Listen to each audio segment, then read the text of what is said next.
Olá a todos, meu nome é António Moura dos Santos, sejam bem-vindos mais uma vez a uma conversa do clube É Desta que Leio Isto, o clube de leitura Madre Mídia em conjunto com o SAP 24. Este é um clube no qual procuramos todos os meses ler 2 livros e discuti-los. O primeiro, se ainda não tiveram a oportunidade de ler e assistir às nossas conversas, foi O Velho que Lia Romances de Amor, de Luís Sepúlveda. E para essa ocasião contámos com a participação do homem que trouxe a obra do autor chileno para Portugal, Manuel Alberto Valente, editor da Porta Editora.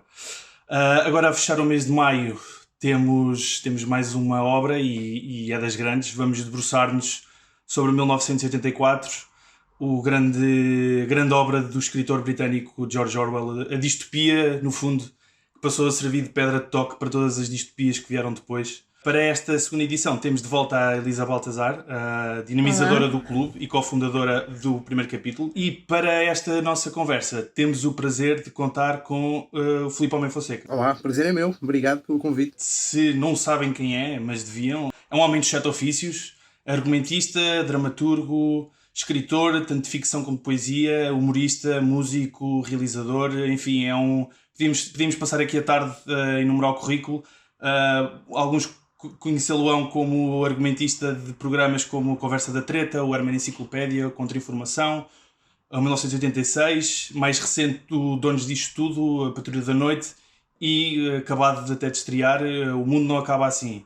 Para além disso, podem também conhecê-lo como uma das vozes e músicos dos seminais Cebola Mole e também dos Lâmina.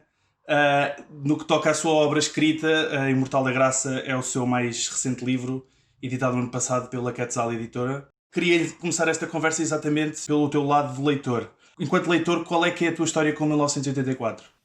É um livro que quando eu leio já veio com o peso da obra, não é? Ou seja, não é um livro que eu li já no escuro.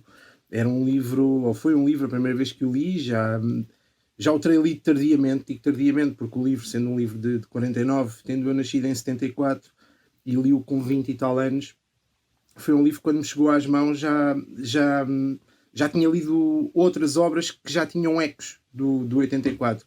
Portanto, houve muita coisa que no campo ficcional eu já tinha tido contacto com muita coisa que o livro tinha a partir de outras obras que também se inspiraram muito no 1984. Portanto, foi uma peça fundamental para a construção do meu entendimento distópico do mundo, ou do mundo enquanto uma distopia, mas não foi assim não foi o baque que me levou a dizer as coisas são assim, de facto. Não, já tinha tido esse baque com obras posteriores, mas que me chegaram primeiro. Mas foi numa altura em que já tinha lido O Admirável Mundo Novo, já tinha tido contacto com muito da obra do Alan Moore também, que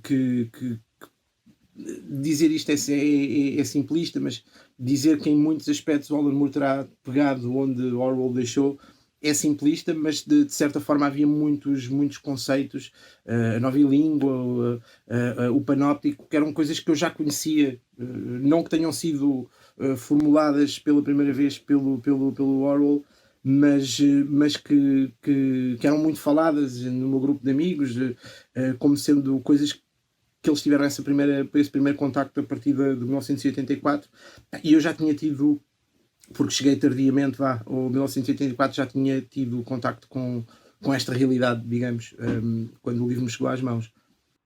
Mas é interessante esse aspecto do legado que a obra deixa, não é? Daquilo que é a sua influência noutras obras. O mero facto de usarmos o termo orwelliano para descrever um Estado totalitário é apenas um dos exemplos desse impacto. Qual é que pensas ser o legado de 1984 na nossa cultura popular?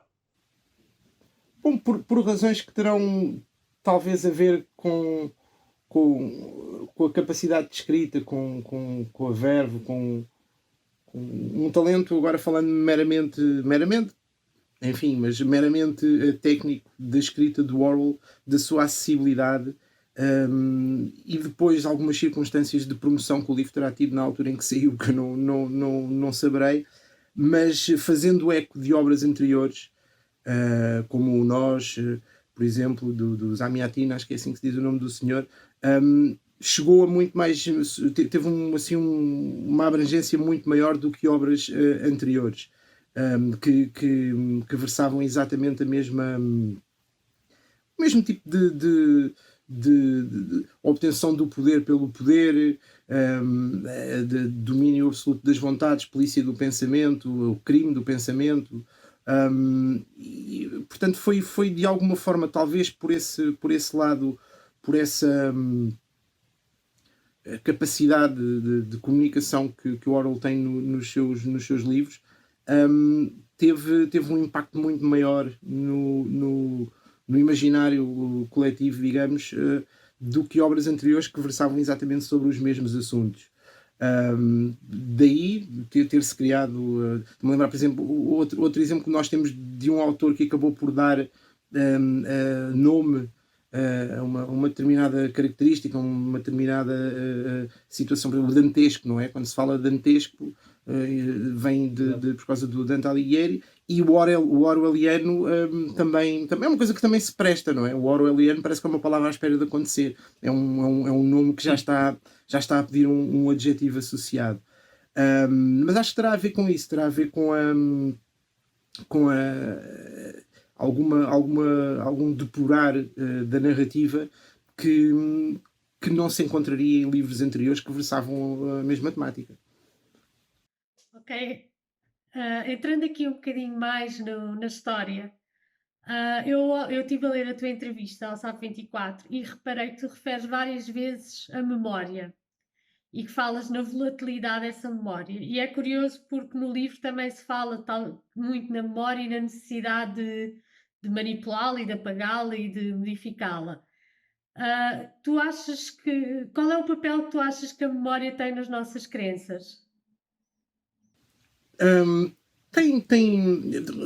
A memória é quase como um atalho de aprendizagem. Ou seja, se estiver constantemente a fazer tábua rasa do conhecimento, e se estiver constantemente a questionar aquilo que já deveriam ser verdades inquestionáveis, e a ciência tem um papel muito grande no que são essas verdades inquestionáveis, que é diferente de dizer que o grau de conhecimento em relação a uma determinada área científica muda e aprofunda-se. Muitas vezes dá jeito a que haja essa confusão.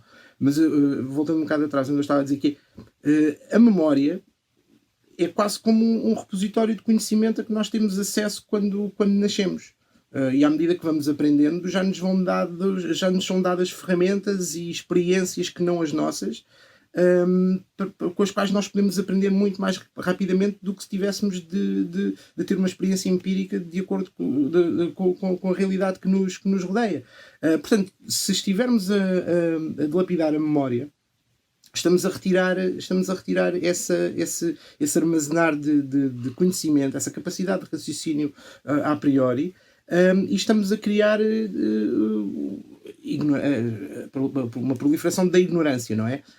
Portanto, se não houver um cuidado muito grande na manutenção da memória,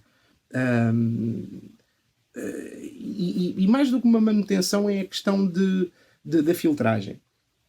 Quando se começam a ocupar escaparates de factos, a ocupá-los com opiniões que deviam estar em secções diferentes das prateleiras, não é? Começa a haver problemas. Eu costumo muitas vezes dizer que eu não tenho nada contra a Bíblia, do ponto de vista narrativo, ficcional. Acho que é uma narrativa pobre, construída de uma maneira muito fragmentada, ou seja, não é uma grande obra literária, mas obviamente que deve estar à venda numa livraria. Ponham-na no lado da ficção. Se vamos ocupar uma prateleira de conhecimento científico com textos religiosos, estamos a tirar espaço para que estejam lá coisas que deveriam pertencer àquela prateleira. Ou seja, mais do que um armazenar de memória, mais do que é a questão da filtragem e de perceber o que é o quê, e se quiserem chamar assim, é a validação, uma coisa sempre contextual.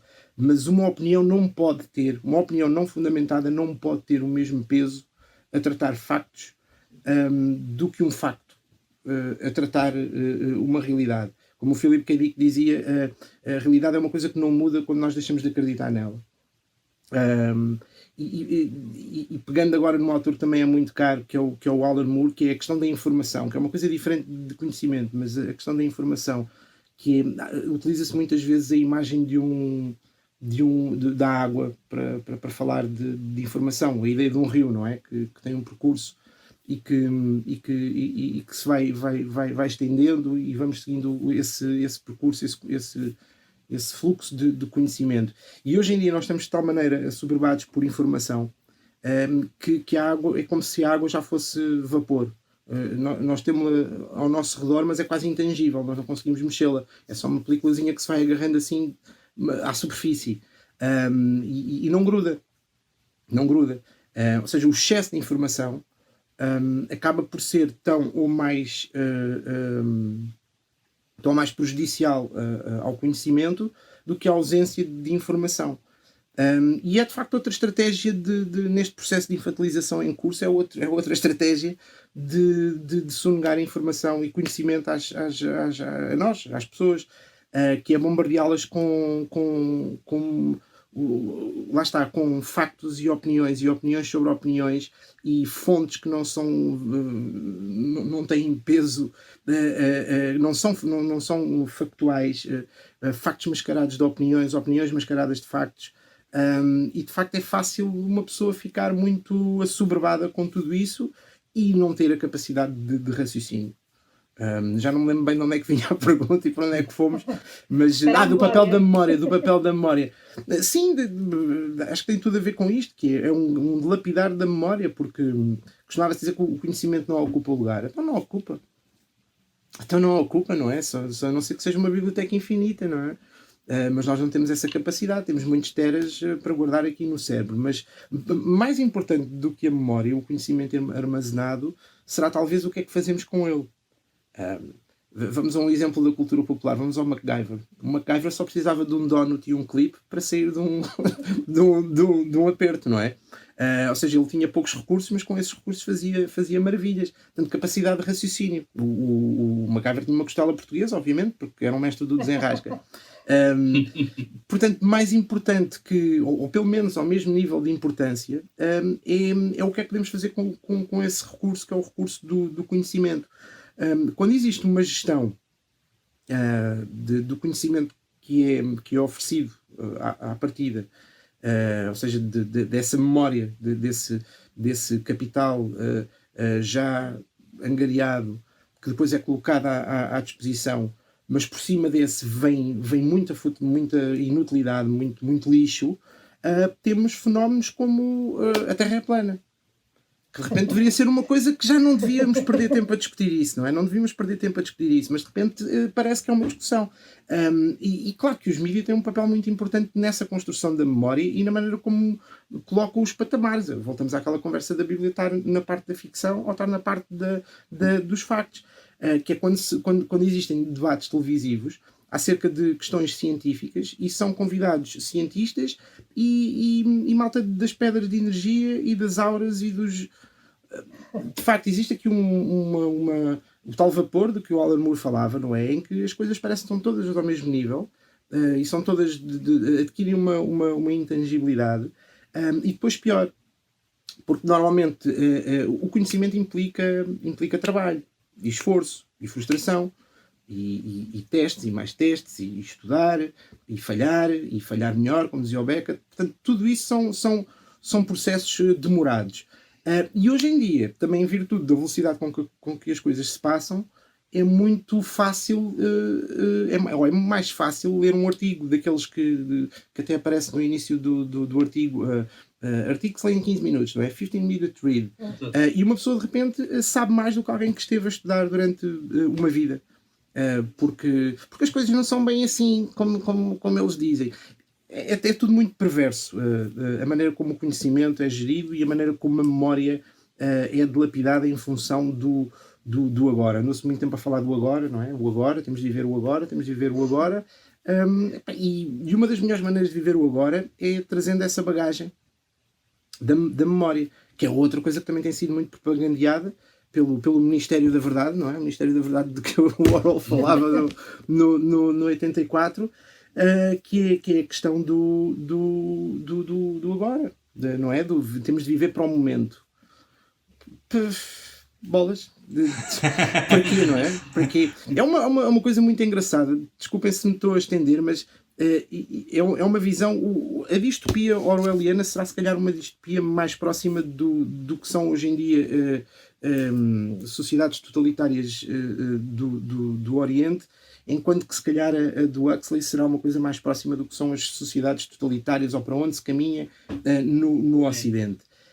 E existe aqui a própria maneira como a palavra, e por isso é que a questão da nova língua do Orwell é tão seminal, é tão importante, a maneira como aquilo que se pode dizer ou não se pode dizer. Por exemplo, eu hoje achei muita piada porque existem cidadãos em Lesbos, na ilha de Lesbos, que querem que a palavra lésbica deixe de ser usada para se referir a mulheres gay.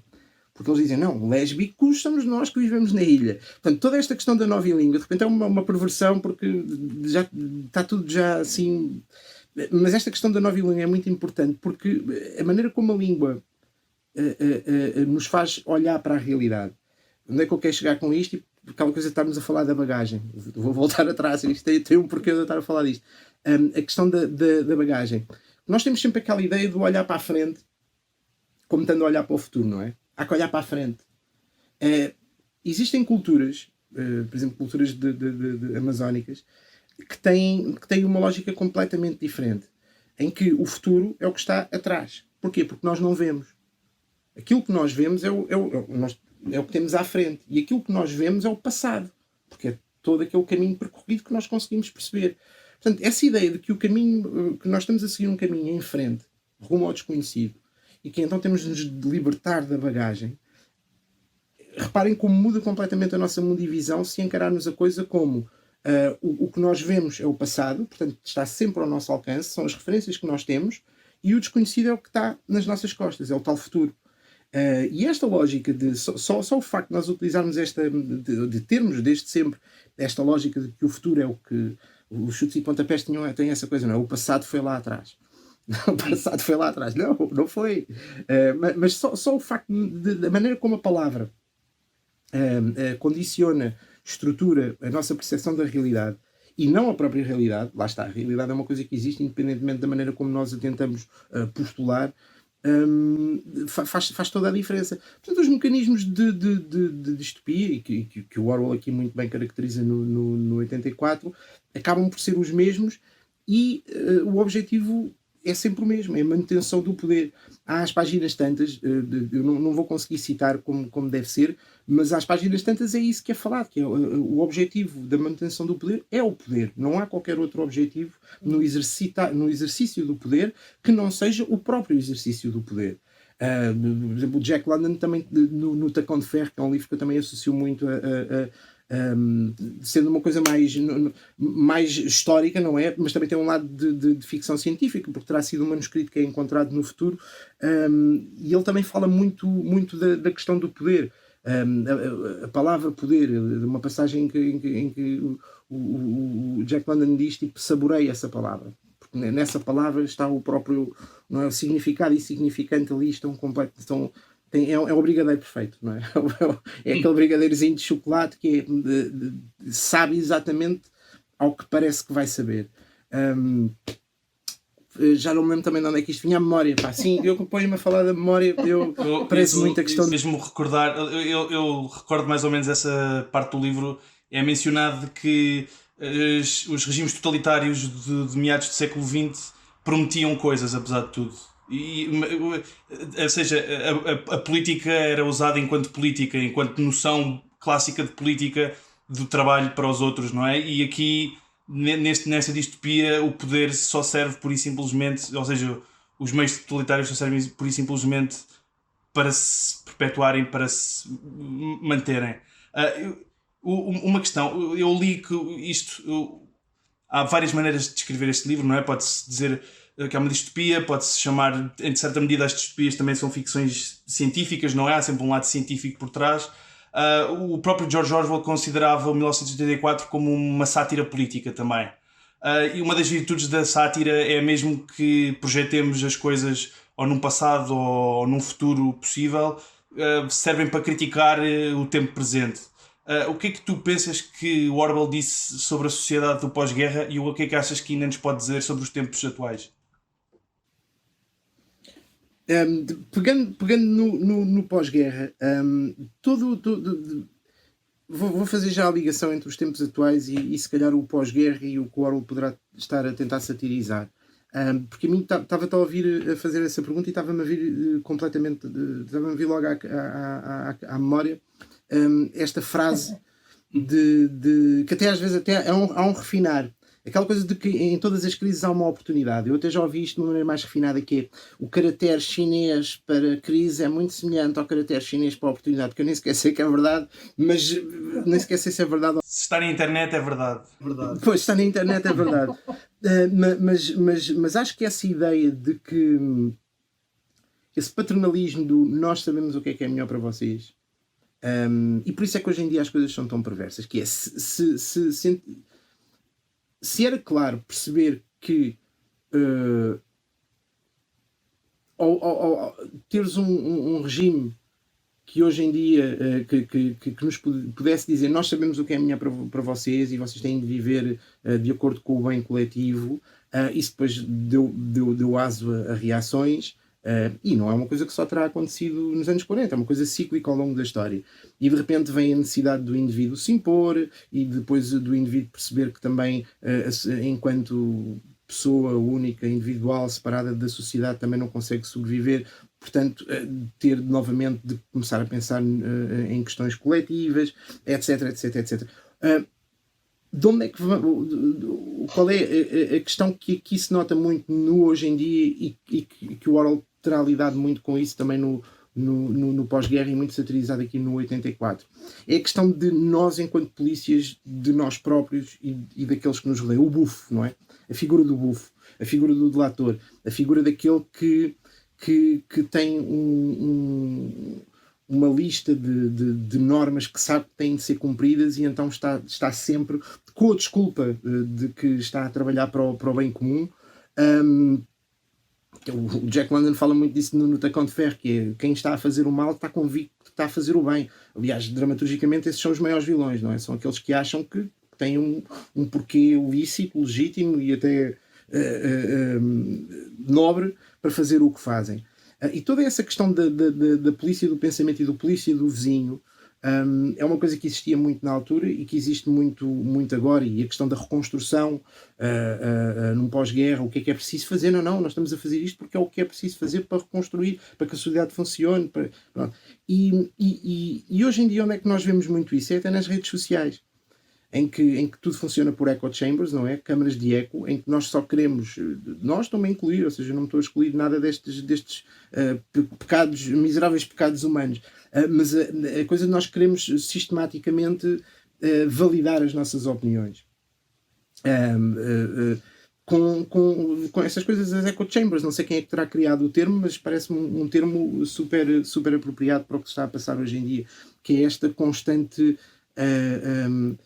ilusão de diálogo, quando a única coisa que queremos é um eco das opiniões que, e voltando agora um bocado atrás daquilo que nós estávamos a falar há bocado, tem mais a ver com crenças do que propriamente com estudo, raciocínio, que só se consegue exatamente por tentativa e erro e diálogo, etc, etc, etc. Um exemplo muito agudo disso que estás a dizer, e lá está, e é muito ambíguo, foi a forma como as pessoas, de certa maneira, agora durante este período de pandemia, se policiaram umas às outras.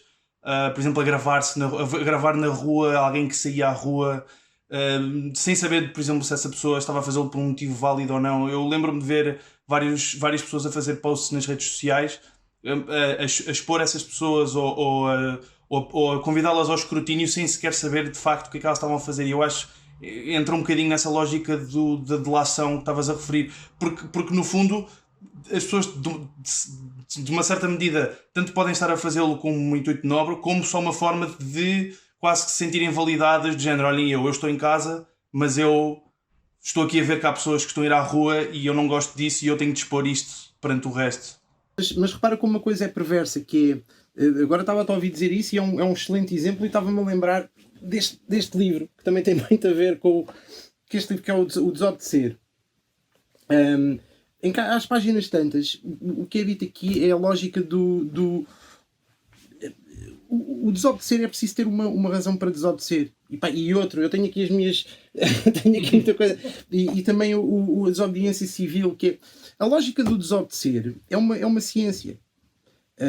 É preciso, desobedece quando há razões, ou seja, não pode ser desobediência pela desobediência, porque há muita a lógica, há muita a abordagem da questão da desobediência. Deixa eu ver se eu consigo criar aqui uma imagem de maneira a explicar melhor o que é que quer dizer. Quando se ouvia muito nos anos 80, 70, 80, quando surge o movimento punk, não é? E há muita coisa começam a surgir os primeiros movimentos de straight edge, de malta vegan, de vegetarianos, contra a indústria da carne, etc, etc, etc. Portanto, existe uma desobediência, digamos, com o sistema vigente de produção de carne. E hoje em dia, o que nós temos é, também existe uma indústria altamente poluente e destruidora de recursos que se mexe no território vegano. E o que é que acontece hoje em dia? Já não há um certo e um errado. Ou seja, está tudo errado. Está tudo errado. Poderás dizer, não, mas pesa mais a questão da produção da carne e os animais sofrem do que a destruição amazónica por causa da soja, etc. Lá está, mas este peso todo, de repente torna-se mais difuso o caminho para a desobediência. Qual é que é o caminho mais legítimo para a desobediência? Porque de repente parece que se está a fazer tudo mal. Qualquer coisa que façamos está mal.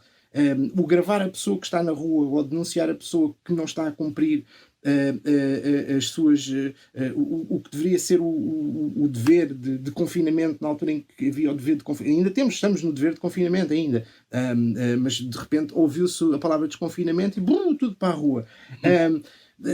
Ou seja, é muito complicado a questão das liberdades individuais quando existem pessoas que, no exercício da sua liberdade individual, põem em causa a segurança dos outros. E por isso é que é tão fácil a manipulação.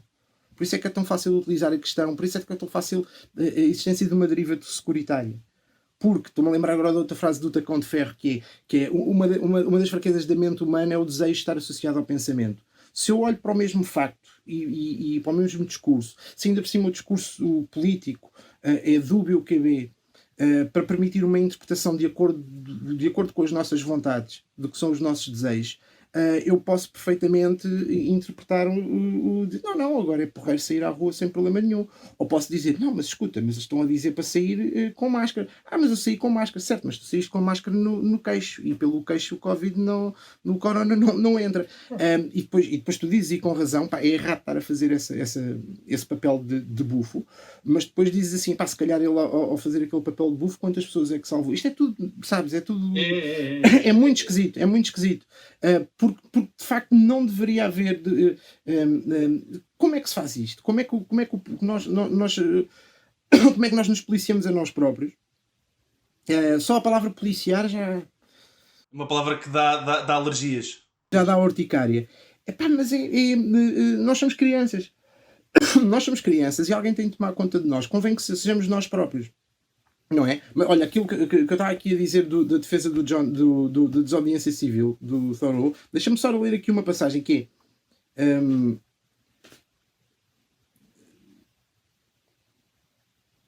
é que há aqui uma frase que eu acho que diz isto tão bem, que basicamente diz que... está aqui, é logo a abrir, está aqui a procurar, logo a dizer que é... Ele diz, aceite boamente o lema, o melhor governo é o que menos governa. Gostaria que ele fosse posto em prática mais rápida e sistematicamente. Em última análise, esse princípio resultará num outro em que também acredito. O melhor governo é o que não governa. Quando os homens estiverem devidamente preparados, terão esse governo.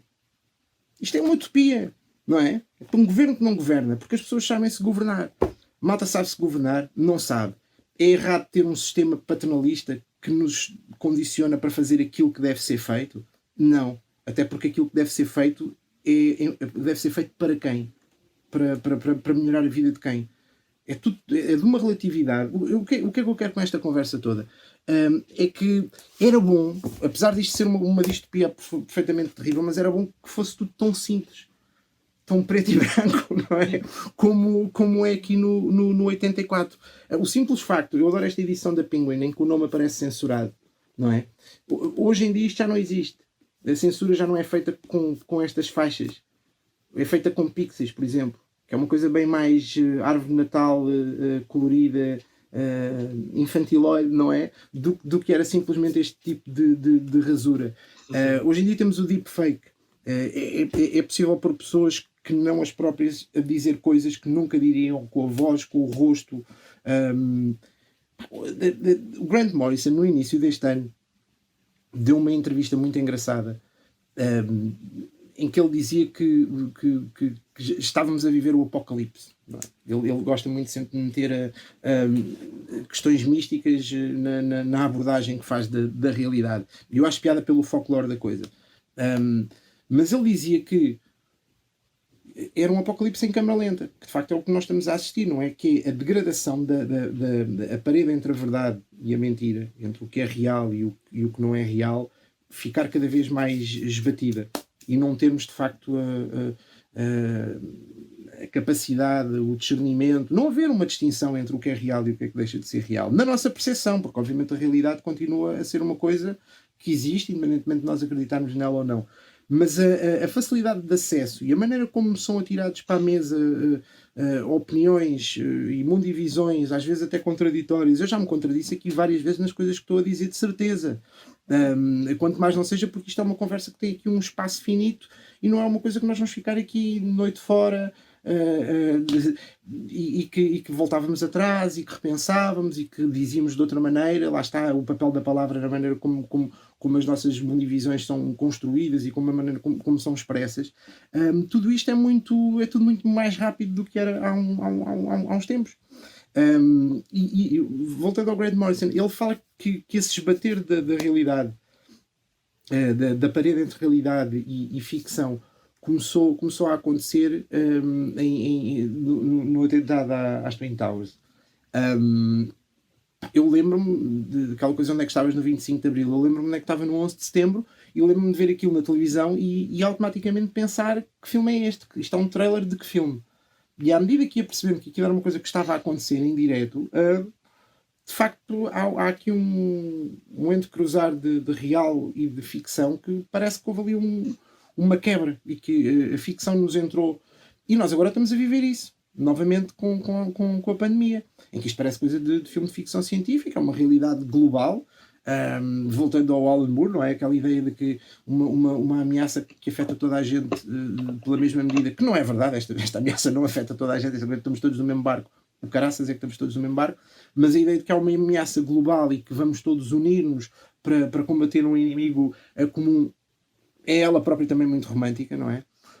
Porque não há inimigos comuns, há sempre pessoas que não sendo o inimigo vão lucrar com a existência desse inimigo, mas pronto, isso agora era mais conversa que já nos levava para o outro lado. Mas pronto, o Grant Morrison falava disso, falava que de facto a ficção e a realidade se esbateram a partir dessas imagens, desse acontecimento que foi o 11 de Setembro. E no início do ano, ainda antes do Covid ser uma realidade mundial, ou seja, já se percebia que seria, mas ainda não tinha chegado à Europa com a força com que chegou depois, muito menos aos Estados Unidos. Ele já dizia que estávamos a viver esse apocalipse pela maneira como a realidade e a ficção se estavam a tornar quase que indistinguíveis. E a coisa estava cada vez mais esbatida, não só o nosso sistema de crenças, mas mais importante o nosso sistema de factos, de conhecimento, o nosso acesso ao conhecimento. E de repente, que não foi de repente, mas de repente estamos no meio de uma pandemia que vem corroborar essa conversa que o Grant Morrison teve no início do ano, ou no final do ano passado, não me lembro agora, mas não foi em dezembro, foi em janeiro. Isto vinha de... desculpa, eu perco-me ainda por cima. Não é que o pior, sabes o que é o pior? As referências todas à mão.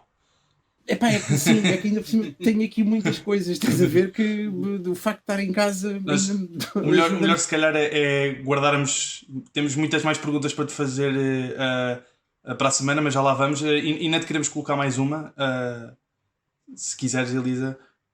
Na verdade, não sei, de alguma forma já tocaste neste assunto várias vezes. E esta era uma pergunta enquanto espectador, mas também enquanto escritor de ficção e escritor para televisão. No 1984 há uma grande referência que é o teleecrã. O teleecrã que é utilizado para vigiar e é muito visto por isso, eles estão a vigiar, mas também passa muitas mensagens de panfleto e de políticas que acabam de alguma forma também influenciar as pessoas. Tu achas que hoje a televisão, apesar de ter uns moldes muito diferentes, tem esse poder? A televisão continua a ter esse poder. Mas não é só a televisão, é tudo, todos os ecrãs, os nossos telemóveis, os nossos computadores, e de uma maneira muito mais refinada.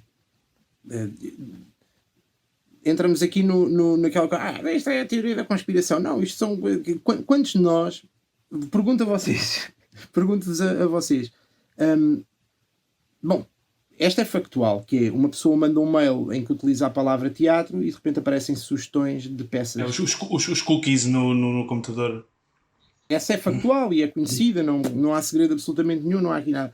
Mas já vos terá acontecido, pergunto eu, terem uma conversa, não ao telemóvel, mas vocês estão a falar de qualquer coisa em casa e de repente têm sugestões disso,